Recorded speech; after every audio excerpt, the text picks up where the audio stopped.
नमस्कार, खेत खजाना में आपका स्वागत है। आज अक्टूबर महीने की 17 तारीख है और दिन है शुक्रवार। अब दीपावली वैसे तो शुरू ही हो चुकी है। दीपावली कल धनतेरस यानी 5 दिवसीय जो ये पर्व होता है उसका पहला दिन कल है। शनिवार को धनतेरस का दिन है। लेकिन कल बाजार में व्यापारिक गतिविधियां होने की संभावना है।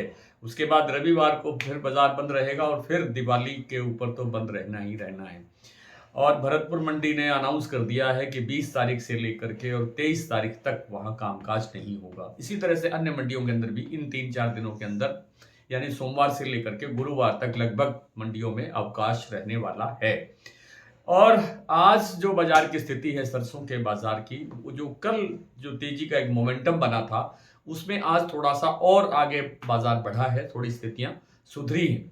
प्लांटों के अंदर भी कुछ प्लांटों के अंदर बाजार बढ़ा है और कुछ प्लांटों के साथ साथ कुछ मंडियों के अंदर भी थोड़ा सा सुधार देखने को मिला है। 18-20 रुपए के आसपास भरतपुर मंडी का भाव आज प्लस होकर के खुला है।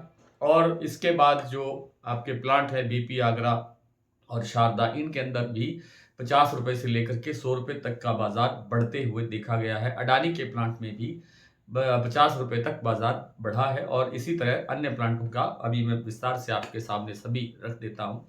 लेकिन ये जो तेजी का एक माहौल बना वो सिर्फ 2-3 दिन के लिए ही लग रहा है, क्योंकि इन दिनों के अंदर सरसों तेल की परचेज बढ़ेगी। लगभग हर घर के अंदर सरसों तेल की खरीद होगी, किसी के थोड़ी किसी के ज्यादा, लेकिन सबको घरों में दीप जलाने के लिए तो कम से कम सरसों का तेल चाहिए ही। और खाने वाले जो तादाद है वो भी एक बहुत बड़ी तादाद है, खास तौर पे उत्तर भारत में।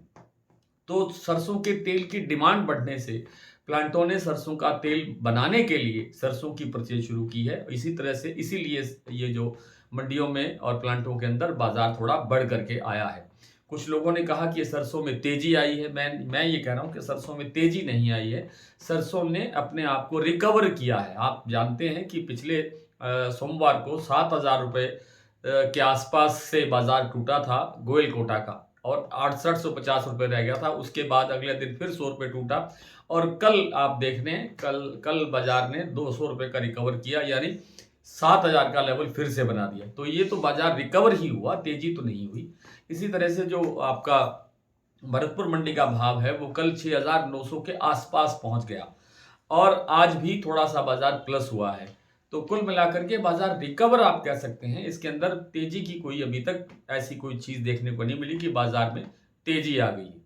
कुल मिलाकर के बाजार अभी थोड़ा थोड़ा स्टैंड बाई सा रहेगा, थोड़ा स्टेबल सा रहेगा, थोड़ा स्थिर सा रहेगा।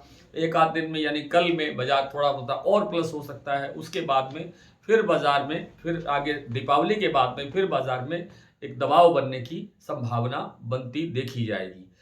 विस्तार से बात करेंगे अगले उसमें अगले सेगमेंट में अगले वीडियो में, लेकिन उससे पहले आपको आज के प्लांटों और मंडियों के भाव की मैं जानकारी दे दूं। आज भरतपुर मंडी का भाव खुला 6,811 रुपए। कल 6,800 के आसपास पहुंच गया था। मैंने अभी 6,900 बोला, वो गलत था। 6,800 रुपए का भाव कल शाम तक बन गया था। आज 10-11 रुपए आप कह सकते हैं प्लस खुला है। 6,811 का भाव है। 7200 जयपुर का भाव स्टेबल हो गया। दिल्ली और चरखी दादरी में आज 25 रुपए से लेकर के 50 रुपए तक भाव बढ़ा है। दिल्ली 7125 और चरखी दादरी 7100 के लेवल पर आ गया है।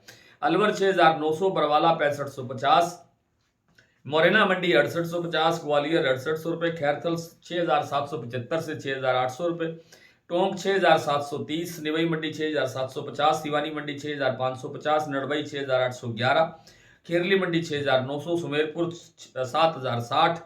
शारदा का प्लांट आज 50 रुपए प्लस होने के बाद में 7450 रुपए का भाव है। बीपी आगरा में आज 100 रुपए भाव बढ़ा है और 7450 रुपए का लेवल बन गया। यहाँ भी गोयल कोटा 7,000 रुपए पर स्टेबल है। बूंदी और अलवर जो प्लांट है अडानी के, यहाँ पर 50-50 रुपए बाजार बढ़ा है दोनों प्लांटों में और 7200 का लेवल बन गया। जबकि सलोनी का जो अलवर प्लांट है वो 7800 और शमशाबाद, दिग्नेर और कोटा के जो प्लांट है वहां 7,775 रुपए का भाव लगातार स्टेबल चल रहा है पिछले 2 दिन से। तो अब बाजार से निकलने का प्रयास करना चाहिए। जो जितना जो हाइट आई है भाव के अंदर, इस हाइट का, इस ऊंचाई का प्रॉफिट बुक करना चाहिए और कोशिश करना चाहिए कि अधिकतम माल जो है वो हम निकाल दें। आज इतना ही। कल आपसे फिर मुलाकात करने का प्रयास करेंगे। तब तक के लिए नमस्कार।